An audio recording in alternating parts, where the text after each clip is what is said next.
Hello, everyone. Welcome back to It Depends podcast. It is my great pleasure today to talk about a very exciting space. We've been covering the topic of data catalogs because they are such a rage these days. But today we are taking a slightly different tone to events. Unbundling or software stacks has arrived even in the data governance space. Just like we hear about this now new thing called the metric store, where we are unbundling the metrics from the BI tools and making them and KPIs fungible across various producers and consumers. Open metadata is a standard which is hoping to do the same for the metadata layer. Like an iPaaS that removes the need for point-to-point integrations, we now are entering the realm of a common shared metadata layer. But who better to delve into the depths of open metadata and the company called Collate than the two founders? These are hardcore founders who have dealt with large-scale data problems for many, many years now. I would love to welcome Suresh and Harsha to the show. Welcome, both of you. Thank you. We are excited to be here. Thank you. Suresh, let's start with you. Can you give your introduction, please? Yeah, so my data journey started at Yahoo, where I was one of the core team members building Hadoop. And then at that time, Hadoop was mainly used by web companies, right? So it started at Yahoo, started getting used at Facebook, Twitter. But around the same time, digital transformation started resulting in huge volumes of data for many enterprises. And big data started becoming a word, right? And data as an asset started becoming a phrase that was heavily used. And so Hadoop started getting used because it was based on commodity hardware, scalable storage, scalable compute, and the data volume was exploding. Many companies started adopting Hadoop for their data needs, and I co-founded with others a company called Hortonworks, which commercialized Hadoop. Company built around open source Hadoop ecosystem. And I was there for 6-7 years. We were, successful beyond our imagination, building a big company, a huge customer base. And one of the problems that I noticed was, despite having this scalable storage, compute, and platforms and all of those things, companies were actually finding it really hard to solve their business problems. And so my focus shifted to more of usability. How can we make data accessible for more and more people? And so I joined Uber as a chief architect for data. And that was my way of looking at the user side of the data. I had seen the platform side of data. And so user side of the data, what are the hindrances for realizing full potential of data?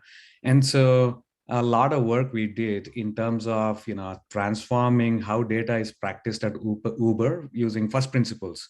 And through the realization of the work that we did there, these are problems that are everywhere. And so out came open metadata, and we believe similar problems that exist outside can be effectively solved with open metadata. So that's why we started this open source project. Excellent. Very nice. Thank you so much for joining the show. Harsha, how about you? Definitely. Thanks for inviting us. So I've been on the data infra side for the past decade, starting at Yahoo and Mozilla, later joined Hortonworks, where I worked closely with Suresh. And I contribute a lot of contributions to the open source projects such as Apache Kafka, Apache Storm, mainly on the streaming infra side, and became a committer and PMC in many of those Apache projects. So again, my view of the world is on the data infra side for a good part of the decade. And we kind of closely observed how it is difficult for the users to kind of not only write these applications, let alone manage the infrastructure. But over the period of time, the infrastructure are getting easier because of the cloud movement. It's someone else's problem, you're getting a good SLA. So now how do you make the data work for the users, right? So even later part of the HortonWorks, we kind of delved into that topic, and we built a really nice drag and drop no code editor to build the streaming applications. That kind of motivated us, like, what can you actually achieve when you actually take away all the pain points involving accessing the data and building the applications. Now user can actually concentrate on making the data work for their business. So later, in recent times, I worked at Uber, kind of scaling the streaming infra there, and also worked with Suresh there as well, kind of understand the data product aspects of it, right? So we built a bunch of tools that actually transform the data culture, and a lot of metadata initiative that Suresh started actually transformed how the data being used at a scale of Uber, right? So those learning kind of motivated us, like, this is the key to unlock the data, not just at Uber, but all the data infra across the organizations, right? So that motivated us, to build open metadata in an open source fashion, such that, it's not only, available for Ubers of the internet, Ubers of the industry, but for everyone. So that's where we are right now. So let's start with a very basic question. I hear metadata management, data governance, data ops sometimes. Now we are talking about open metadata. What is the overlap between these, or how do you differentiate these different terms? Yeah, so let's look at the evolution of data in the past decade, right? That is when data has gotten democratized and self-service, usage of data has started. We have not looked at the data architecture and how data should be done in a holistic manner. We have been reactive as an industry. We've been throwing for every problem that we find, it's very hard to find the data. Let's throw a data catalog at the problem. And then when GDPR, CCPA, all of these things came, let's throw a data governance solution at the problem so that you can mark a checklist that we are GDPR compliant. And then people started complaining that we are reporting wrong data, we have missing data, things like that. So we have started throwing data quality, data testing, data observability. So we are not looking at these problems and their root causes. We are just reacting to the symptoms that we see in the ecosystem of data. Because of which, what has happened is you have too many tools, and the knowledge of data, the metadata, the context around the data is now fragmented and fractured across different tools, right? So every tool is sort of a partial metadata system. They need to be integrated with your rest of the infrastructure. They crawl and make a copy of what data do you have, what reports and dashboards, all of these things that you have. Some is using it for discovery purposes, some using for governance purposes, some for quality purposes. So, but each of them are keeping a duplicated copy of metadata, and then setting them up is hard. So this fragmentation not only results in inconsistent metadata, it causes a great deal of user fatigue for having to jump from tool to tool. There is no holistic picture of data. I think there is a need for getting all this metadata captured, centralized, made shareable for both people and tools, right? So that you have a holistic picture of data. And what we believe is you hear catalogs, governance, all of these things. We believe that on a centralized metadata platform, these are applications. Building them that way is a much better coherent architecture than building them as separate standalone tools. So that's how we see, right? Metadata should be centralized, shareable. Yes. I actually like that a lot, because metadata is kind of the atomic unit. And then on top of that, you could have, like you said, you could use it for data orchestration, for data quality, for data security, for data privacy. The list goes on and on. So if we could somehow share the metadata in a centralized manner, that'd be great. So thanks for clarifying that. So that in theory makes sense. But why did you have to go start a new initiative? Are there not existing projects? We hear about in the Apache world, Egeria, for instance, comes to my mind. So we are very interested in building innovation around metadata, right? We did not set out to build another metadata system. In fact, what I say is there are hundreds of metadata systems that I know of where companies are building internally, sometimes third and fourth generation of it. There are commercial products that are available. There are open source, projects are available for metadata systems. But I myself have, this is my third metadata system that I'm Oh, building, right? wow. Good. So why build another metadata system? Fundamentally, when we looked at the open source ones, so let's talk about vendor-driven ones, right? Vendor-driven ones are, there are, no good APIs. It is, all your valuable metadata asset is trapped in vendor proprietary formats. And they have no incentives to, make it shareable for different tools, right? And they don't have APIs and things like that. Now, leaving aside the vendor-driven, systems, let's look at some of the open source, right? We considered open sourcing the metadata project that we had built at Uber. But then we quickly realized that the architecture of a project that you build within a company is dependent on the organization of that company, right? So, Conway's law. And the way we architected it is probably not ideal for everybody else. Unless you're like Uber, you probably won't be able to operationalize and use it. The second thing is the technology choices, right? Every company makes some technology choices that may not work for everybody else. So let's take few of the open source projects that are there.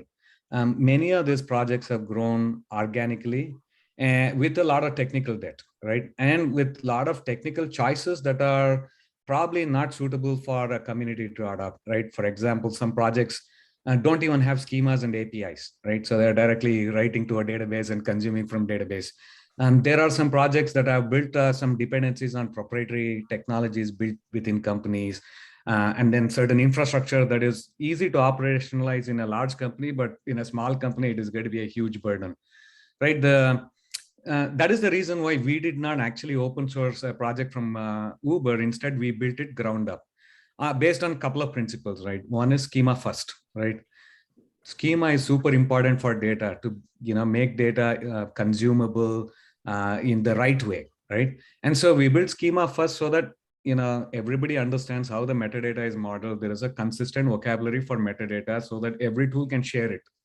The second one is APIs, right? APIs have transformed many industries. You have seen banking and financial industry transformed because of availability of APIs. We believe that metadata APIs will transform how the data is practiced today. So we have focused a lot on APIs. And then the third thing is simplicity, right? You don't want to add unnecessary dependencies, right? It should scale for small companies to, to the largest companies, but the technical complexity should be something that you control, having, clear dependencies, using open source frameworks, not proprietary company frameworks, and then frameworks that are well understood that people can operationalize, and then have pluggability so that at extreme ends of scalability, people can actually use this pluggability. And so we, feel that there is a fresh, ground up approach is needed for metadata, which includes all the experience of what we have learned in the past decade so that we don't make the same mistakes. We don't carry forward the technical debt. Instead, start with a clean slate and perhaps make new mistakes, but not the old mistakes. I see. So how are you, so what didn't Egeria cut it as an open source? So let's look at the edge area and why open metadata and how edge area. This is a question that comes up very frequently. So there are, some fundamental differences, right? What we are talking about is, build connectors and collect all the metadata and so, centralize it as a metadata graph and make it available through APIs, right? So that one system can build all the integrations. Fundamentally, Igeria's approach, if I understand it correctly, it's fairly hard to understand, because there's huge, volume of information, even for a metadata person like me. But fundamental first, difference in approach is they are talking about metadata federation, right? And there are different heterogeneous metadata repositories that are available. And there is a standard protocol that they can support so that you can exchange metadata across different systems in a federated manner. we are thinking about in a different way. It is centralized, right? And we collect it from various sources and make it available.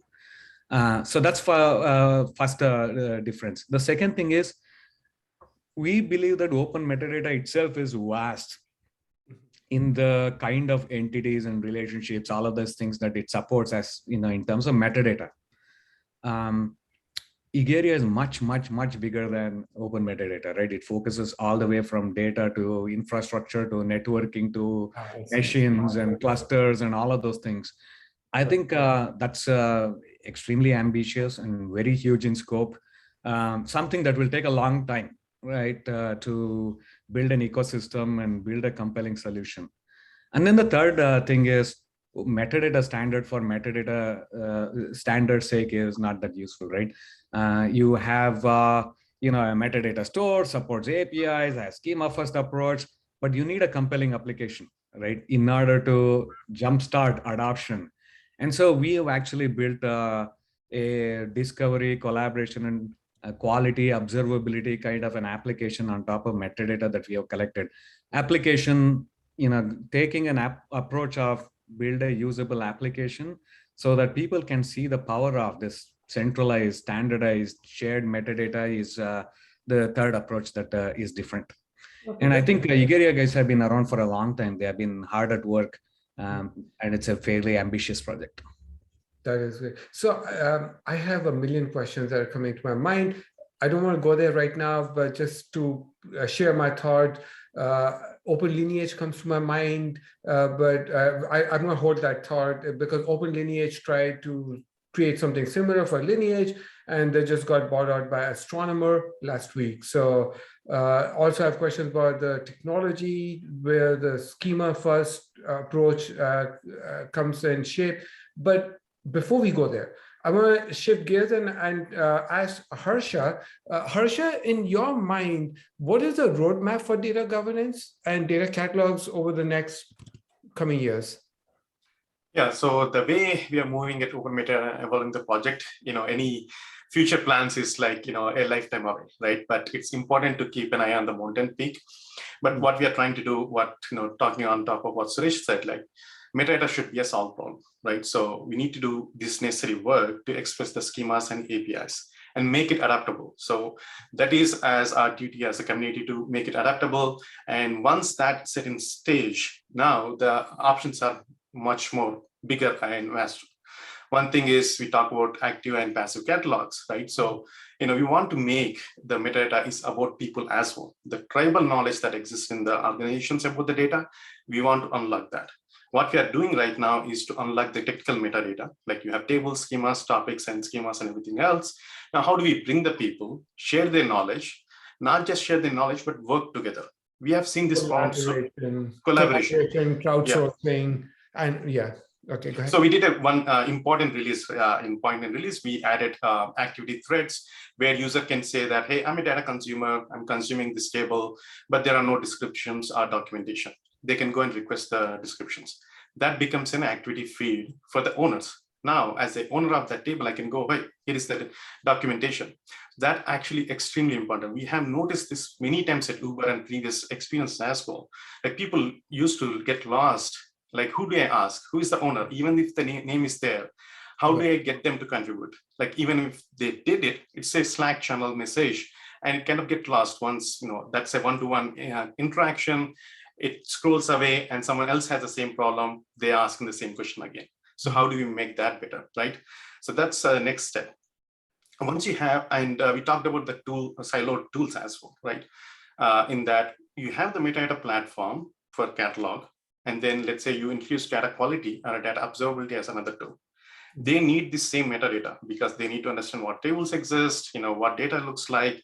So they need to build a profile and test everything else. So these are right now is at siloed tooling where a user goes to discovery tool, they find the table, they want to use the data. Now, is the data good enough? So where do I go? I'm going to go look at another quality and understand that. So I don't have these inherent signals coming in a centralized place. So when you talk about central metadata store, it's not just putting the data there, but also getting the experiences of understanding the metadata, using the metadata in a centralized fashion. So as a user, I go to OpenMetadata, all my data is there. I get the inherently the signals if the data quality is good or not. I can collaborate. And if the test fails, I get notifications. So all of that happens around metadata. So that's where we want to get to. And that's the progress we are making right now. So those are kind of our visions right now. But beyond that, like imagine in a beautiful world where you can actually go into one tool, you can start your day around this tool and understand the data that you have, understand the work that you need to do, and get the job done through the APIs and schemas that we provide. And that way, you're not only looking at the data as a siloed, but you're making the data that you have work for you, work for your business, right? So we want to unlock the data usefulness for the business itself. So far, all the tooling does is like, hey, keep storing, right? So the scalability of data infrastructure is going much better. The cost of storing data is getting much cheaper. So organizations tend to store a lot of this data, but is that data really useful? Is it actually powering your organization for the employees as well to unlock the data? And also, is it beneficial for your company to store that data? So how do you approach all of that? So Harsha, you mentioned in your newest release, you added like activity thread. What release number is that? 090. 090. When is 1.0 coming out? I'm just curious. So yeah, I think one of the challenges of 1.0 is we want to make sure that the APIs that we are building, the schema that we are building is extremely backward compatible. We do that right now, but we want to kind of we are talking with the community. They are giving us some more requirements. So we want to stabilize the schemas by getting the feedback, not just our opinion of the schemas. So people are putting this in production and they're unlocking, hey, I want to kind of add some of these key value pairs here, but more strongly typed. How do we add this, right? So we are evolving these schemas and we are getting close to that 1.0, but we want to do a few more releases before we calling that as 1.0. Where is the schema stored? What technology is used? So what we use is, at Uber, we used to have our own tooling, right? So we used to capture all the schema modeling, all the constraints for the data, the relationship, the cardinality, all of that used to be captured in YAML, and we had built our own tool to turn that into Thrift and other languages that we use for building metadata system. When we started doing ground up building of this, we actually bumped into JSON schema, and I was just blown away how JSON schema is such an awesome modeling schema language. Okay, and I encourage others to look at the power of JSON schema. It has huge amount of tool support. So we define all our metadata. For example, there is a concept of, there's an entity called table, user, database. All of these things are modeled using JSON schema. And JSON schema, when you model it, you can strongly type, right? It's not just key value pairs. You can have an entity has fields. Fields can be of two different types. Fields are attributes or relationships. And attributes are, the members within the entity itself, and then relationships are captured as a type. Okay. Now the beauty of JSON schema is you can actually, most of the people are developing these APIs which are not even documenting, right? Like say, for example, you give a table name that is 512 characters, it's too long, only 256 is allowed. Or, in this field, you only can send date and time. This field has to be URI. Those kind of constraints can actually be captured in a JSON schema right there. And it translates to code and code validation. It translates into API documentation. So JSON schema is at the heart of OpenMetadata. We model everything as a JSON schema built using our core vocabulary of types that are commonly reused across entities. And the beauty is, from JSON schema, we are generating Java code, we are generating Python classes, we are generating our TypeScript code. Our data is stored that is compliant with this JSON schema. Our documentation itself is generated from JSON schema. So you go to one single place, model it correctly, everything else gets generated, everything remains consistent, all the constraints are documented, and validations happen. So JSON schema has been, the guys at JSON schema are doing awesome job, and there are amazing tools. Which is so interesting because a lot of times when I look into the technologies underneath data catalogs or data governance tools, it's one of two choices. It's a lot of times it's relational databases like a MySQL or Postgres, or it is a graph database like Neo4j, because graph can store these relations in a pretty native manner. So now I hear like, so you're storing it at JSON, and I see that, So actually, we use a MySQL relational database. I see. As you know, MySQL has great support for JSON column, right? So we are using that to store JSON data. And the second thing is, there's another thing, right? It's not about how long the project has been around in terms of maturity of technology. It's what maturity has gone into building the technology, right? So we have been around for 7 to 8 months. We did not choose, say, graph database, right? Mhm. Because metadata inherently, the kind of problems that we are solving, metadata graph doesn't mean you need a graph database, right? Graph database is an overkill for the kind of application that we are building and how the data is used. This same realization has come to many other open source projects. They are now, making graph databases non-mandatory and things like that, right? So that is one thing, right? And the second thing is, things like Kafka, right? Don't add it as a dependency, right? It should be a choice of the user based on how big their organization is. So anyway, I diverge, but that is how our database model is. I And see. it is pluggable. It's very easy to build other support for other data stores. So I can put Postgres or no? You can put Postgres. Because Postgres also has a very, very good support for JSON and Yeah, binary. it has great support. It's fairly easy to add it. It looks like the world is divided between MySQL and Postgres. So Yeah, in order to reach majority, you need yeah, both of them. yeah. And the other thing that, a lot of people are, um, express concerns about is, oh, you're using MySQL, my company is very large. Can you support it?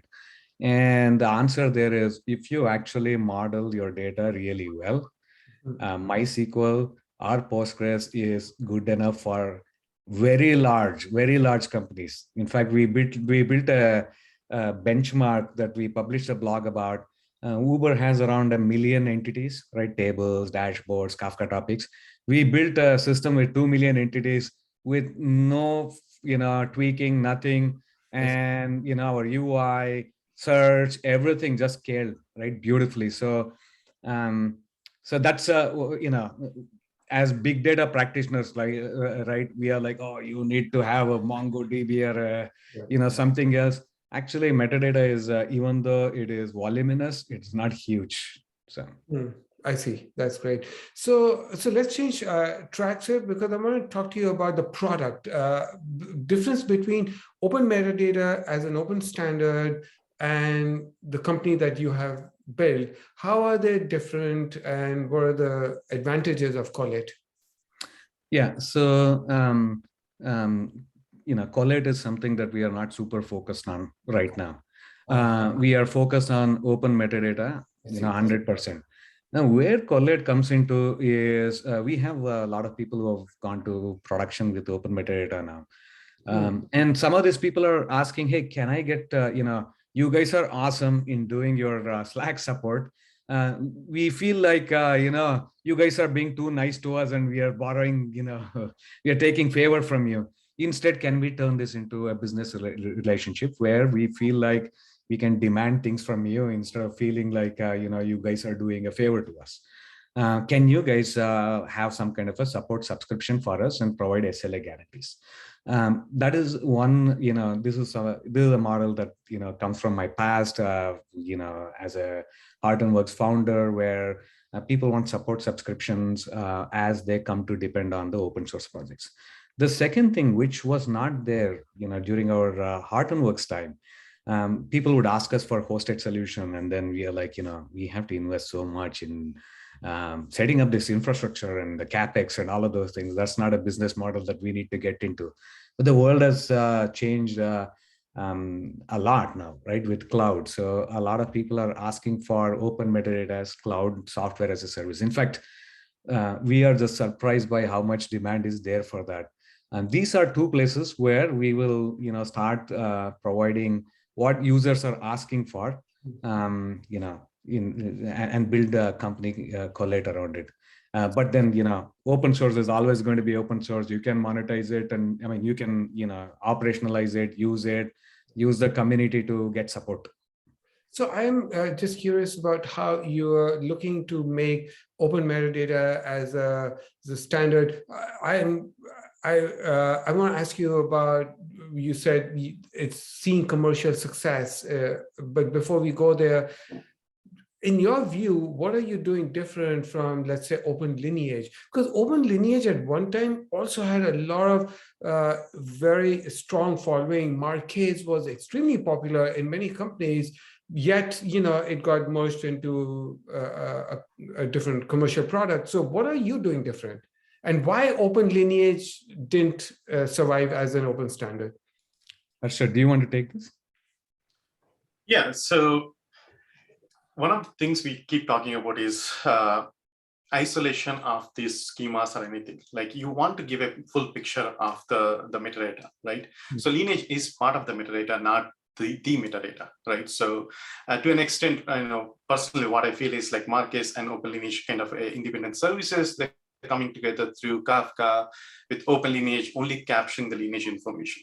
So if you look at our customers, our users, in general, the community needs is, hey, I don't want to kind of concentrate on the lineage per se. You guys get us the entire picture of the metadata that exists in my organization, which includes lineage. So we do have a specification for lineage that is part of the entire OpenMetadata standard. So, and where we do differ, right? So our story is not going to stop on the lineage itself. We're capturing all the entities in the organization and getting them into open metadata and the features on top of it, right? So we said a few times right now, which is that metadata and API should be solved problem, but what is the next level of applications built on it? So when you talk about specifications and APIs, you excite the developers of that, yes, right? Yeah. But we want not just stop on that, right? So we want to actually build a really good user experience and build all of these applications, which is the problem that exists today, which is governance and getting the discovery problems. But the problems that are coming right now, which is the discovery, automation of the metadata, the next level of to unlock the data within the organization. So we are solving those problems, our roadmap looking ahead of automation and all of that. So when you install, I think just chiming in about Open Lineage, right? Yeah. One of the, it's a great project, and I think they are the ones who started talking about standardizing lineage related metadata. Standardization is important so that it becomes shareable. Now, the premise was everybody is building these connectors to collect lineage information. Let us do it, right? Everybody else can use it. Now, who is this everybody else? They are all metadata systems.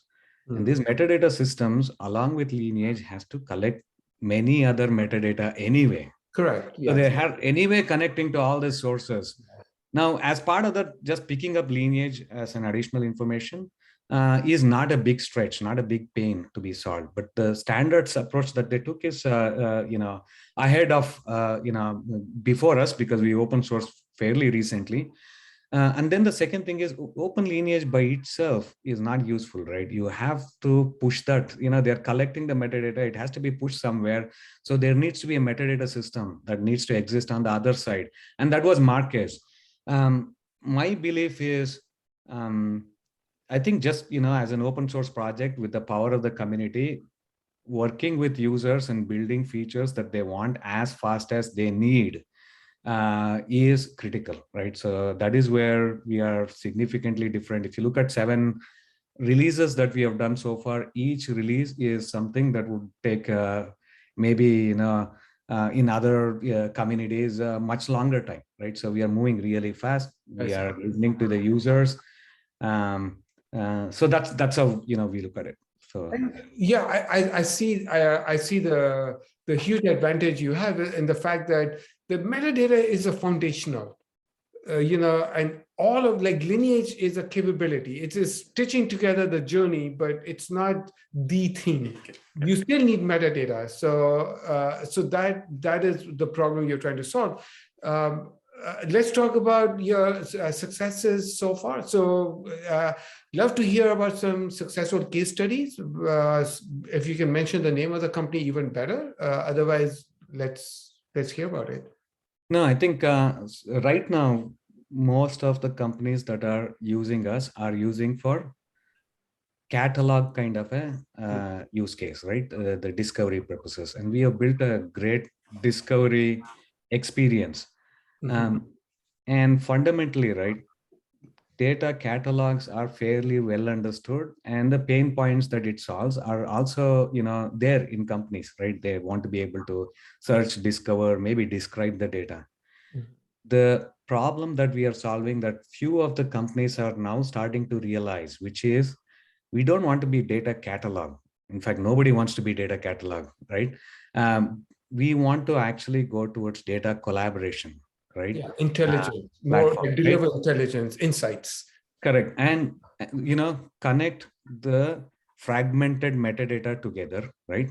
What is data mesh? When you distribute everything, data is distributed, teams are distributed. What is the mesh that connects all of these things? We believe metadata is the mesh that connects all of these things. So you need to connect different data that is there in different parts of the organization together, right? The second thing is you have to connect people that are working in different parts of the organization together as well, right? And that is where, connecting the people and helping them helping them seamlessly collaborate. That is the experience that we are building. And some of those features, we had to solve the discovery related problems so that we can go on to next. Yes. And that is where we are starting with conversations. I'll give you an example of, how this is done at, say, Uber. There is a description missing for a table. So the way, somebody has a grammatical error, right, for the description. And somebody who is consuming it is looking at it, and every time he looks at it, he's like, there is a grammatical error. He's just getting bothered and he just want to fix it. He cannot fix it. So either people send email. People don't even know who owns it most of the times. If they know it, they send email or send a Slack or even create a Jira ticket, a heavy process. And then the other guy may see it, may respond, may fix it, right? And after fixing it, may resolve the Jira or not. We are using wrong tools around the data, right? Because these are the only tools that exist today. The collaboration experience that we are building is like this. There's a description missing. You click a button and you say, hey, can you please add description here? Okay. Automatically becomes a task for the team or a user that owns it. He can actually add a description automatically, that issue gets resolved, right? Sort of like a Google Docs experience for data, right? You can actually crowdsource, right? This is other collaboration. Most of the times, people who own the data are not the experts at the data. So a data scientist who understands the data really well could actually add a description, becomes a suggestion to the producer, and he can accept it, right? So now crowdsource and collaborate that way, instead of jumping from tool to tool, breaking your user workflows. And that is where we are going. This is data catalog. What you just explaining is exactly why the data catalogs were created, for collaboration, annotation. So annotation is fine, but it is this simple workflows, right? I think some of the tool vendors are talking about this agile workflows and stuff like that. But still, some of the crowdsourcing and the heavy processes associated with it is the reason why, people are jumping into different, tools. These people are not connected with each other. Today's catalogs are basically commercial vendor-driven catalogs, are only for business users. Technical users won't even look at it, right? You need to build a centralized metadata store that everybody can come around, not just, data producers, data curators, data engineers, the developer, personas with business personas. All of them need to come together and collaborate. And that is what is missing today. And then, fundamentally, some of these catalogs don't scale either, right? So for all of these things, so what I hear is in most of the organizations, people have a separate technical metadata, separate business metadata, and we want to solve that. It should be one metadata. Do you have production deployments at this point? We have some of our customers. So we are 7 months into the project, right? So it's we are super excited that already we have many production deployments, including mostly, I mean, all over the world. In fact, Europe and Wow. Korea, Indonesia, all over the world. And it ranges from small startups to from fairly big companies that have, close to 1,000 users using this system. Yeah, and most of this, good. No, 1,000 users on your system? 1,000 users using this system. So, See. Have you seen any new data catalog companies come up? I'm just going to take one just out of the blue, and I may be completely wrong here, but Databricks announced last year Unity catalog. So now they're going to go build all of this metadata layer. Are there places where some of these new products are saying, why are we so rebuilding something that's already done and just use open metadata? Is that a use case? So I would say, there are two different kinds of catalogs. One is technical metadata, right? Now, for example, Hive Metastore is a catalog, right, for Hive, for technical metadata. It is built for consumption of metadata by machines, right? When you are doing, say, Hive queries, Spark queries, and things like that. They have different scalability and QPS response time requirements.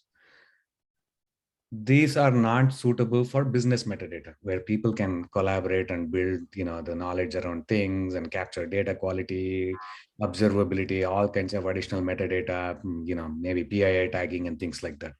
So I think Unity catalog is more of a technical catalog, right?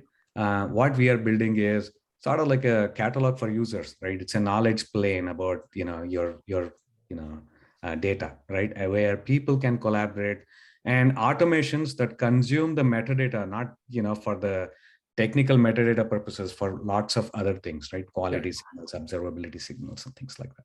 So this is interesting what you just mentioned. So when I do data management or any DBMS, so I have my actual data in the data plane. I have all my orchestration and commands through a control plane. And now you're saying there should be a knowledge plane. Is that? That is correct, right? So that is the biggest missing piece right now, right? So knowledge of data is spread across everywhere, right? The data context is spread across different tools. There needs to be a way to actually bring it together and make it consumable for both machines and people who are, data practitioners. And then you actually, at this layer, many horizontal concerns like governance, right? Tagging, building glossaries, ownership of data, right? Tasks related to data, alerts related to various things that are happening in your underlying layers.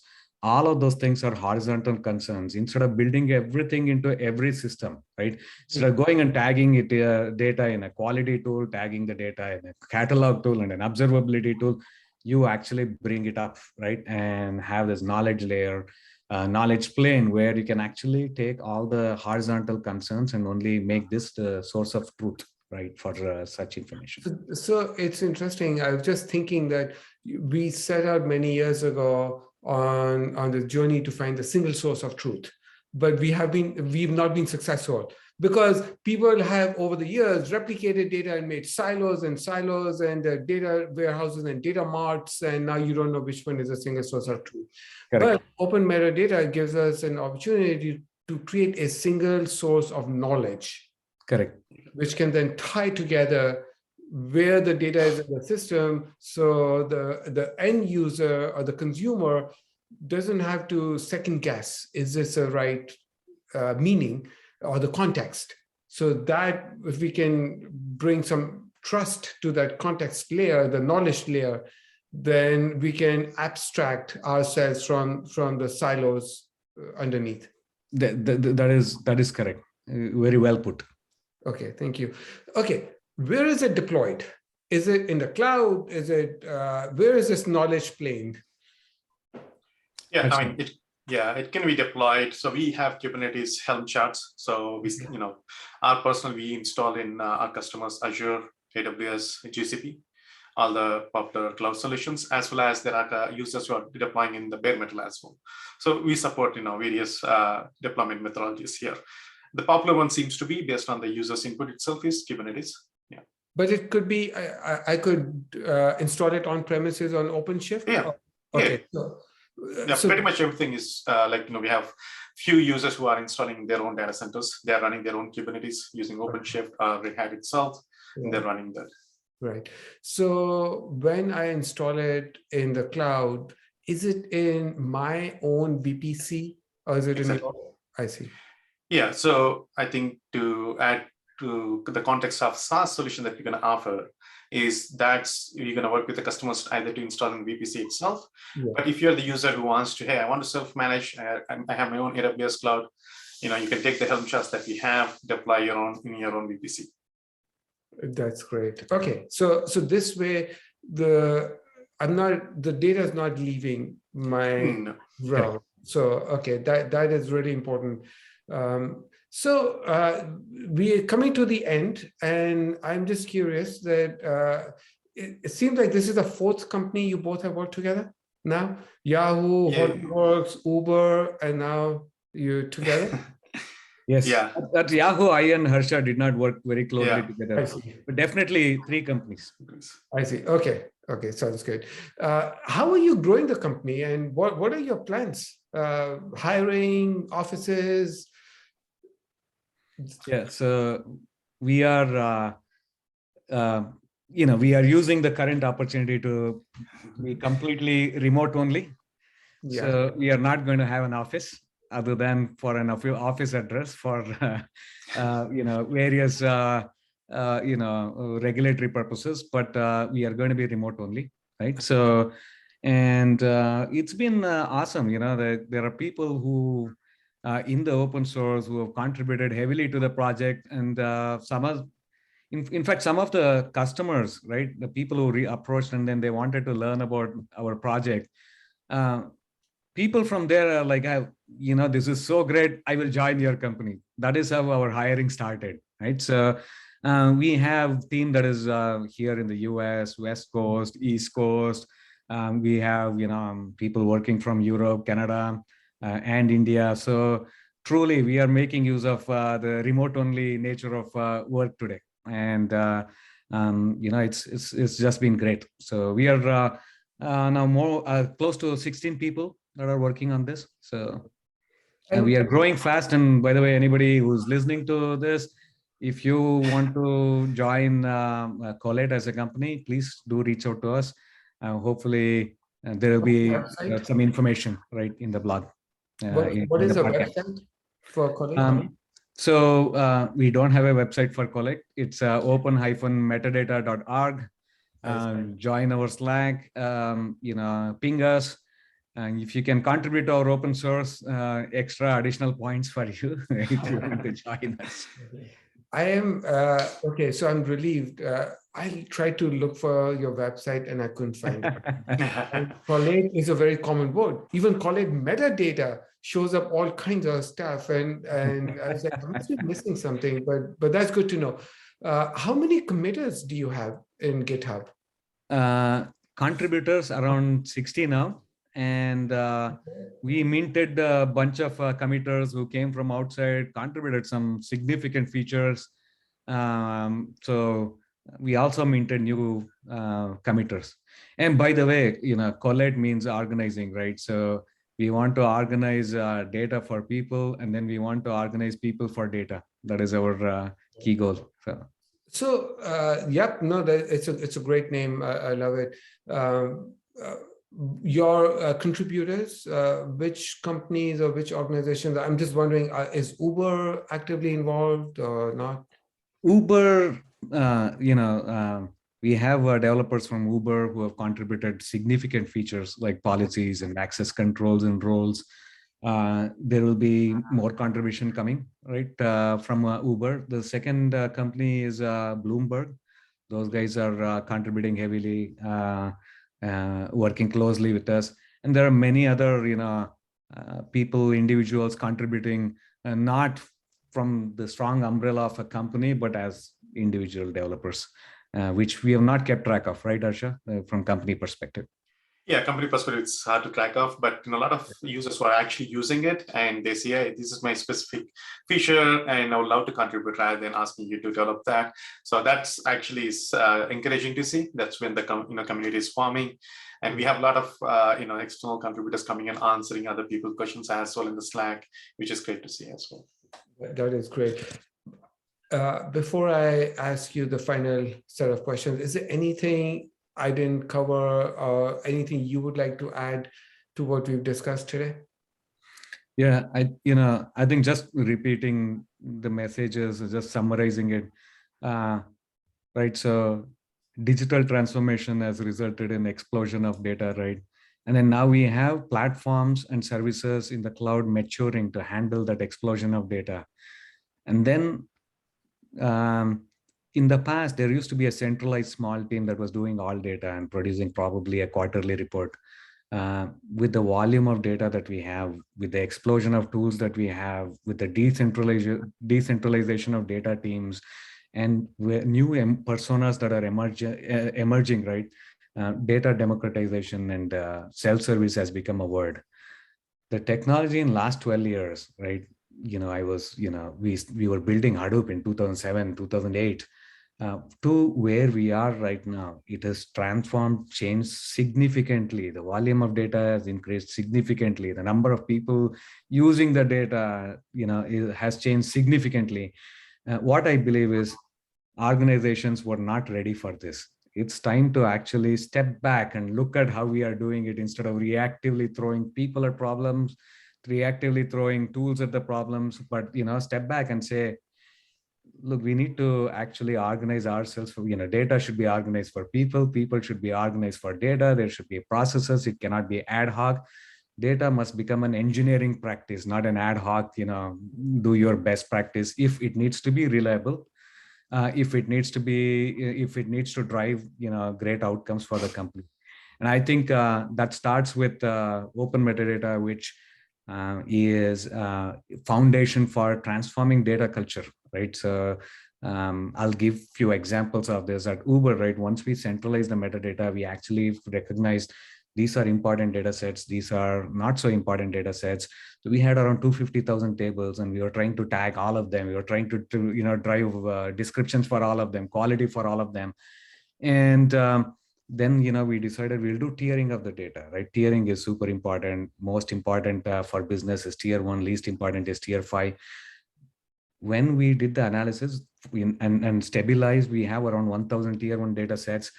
First cut, we recognize 80,000 tier 5 unused data sets that we could delete away. Then we started focusing on tier 1 data sets, right? We built automation to transform the data culture by telling, these tier 1 data sets don't have owners. When they added owners, we started telling them, you don't have descriptions. These are very critical to describe. When they added description, when we added, so when they added descriptions, we said, we need SLA. And then we started measuring SLA, giving them continuous feedback. This is what active metadata is all about, right? You give them continuous nudges instead of top-down mandate where for 1 month you try to add descriptions and you go away. Instead, slowly, continuously improve your data. And that is foundation of data culture, right? Ownership, providing data as product. Very nice. Excellent. Thank you. And Harsha, anything you'd like to add? I think, yeah, Suresh got it most. I think, ourselves, the OpenMetadata has been one of the fastest growing open source communities. So I would say that anyone who's listening to the podcast would be interested in looking at what we are doing, contributing, giving us feedback, please come join our Slack. We are very active on the Slack, so it will be greatly helpful if someone would join us. Thank you. We will answer your question before you ask. Yes, okay. Love your enthusiasm. It's great. I share the love for metadata and everything to do with data governance, data catalogs. This is fantastic. So Harsha, staying with you, before we end, tell us something about you that we don't know. And also, what are your hobbies and books that you recommend, or how you keep up? Yeah, was planning on giving any interesting answer, But the only answer I have, the only book that I am reading is the Open Metadata. So fully obsessed with the project. So unfortunately, not a good answer, but we are fully obsessed with the project, spending most of the time there. Anytime that I have this is I have 2 boys, need to take care of them. So so reading those books versus, and the rest of the time it's Open Metadata. Full-time job. Yeah. Great. And tell us something about you that we don't know. Something you've done exciting. I'm sure you have something. I'll have, I don't know if you can see in the background, but I have guitars lined up there. That's my plan to learn or play more often. But one of these days I'll find time to do that. But that's something I aspire to be. But yeah. All right. So we'll hopefully get some metadata blues. Yeah, that'll be fun. Yeah, we'll start a metadata band. Yes. How about you, Suresh? I have climbed Mount Everest without oxygen. No, I'm just kidding. By the way, for those who are watching this, it's April Fool's Day. So yeah. Oh yeah. I should not have corrected myself. I should have just gone ahead with that. No, I love tennis. I love photography. Fairly boring, straightforward life. I am sort of like what you see is what you get, and fairly an open book, right? So. Books? So yeah, in terms of books, I'm not heavily into this, business kind of books. A lot of these are like few ideas and then a lot of stories around it. And but anyway, each of these books, right, from their personal experiences, make you think. And as I've gotten older, right, some of the wise sayings actually are just knowledge for you, but then they become wisdom as you go through the life and experience it and learn from it and things like that. So from that experience, a lot of autobiographies are of interest to me. So most recently, I read Shoe Dog, Eat Refresh and things like that. They were pretty good, but not into a lot of reading these days.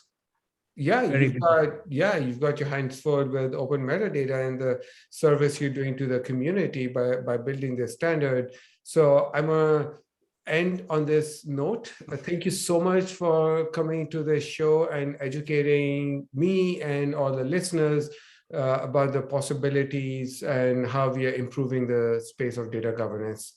Thank you very much. Thank you, that Sanjeev. was great talking to you, Sanjeev. Thank you for inviting us. Thank you. Definitely.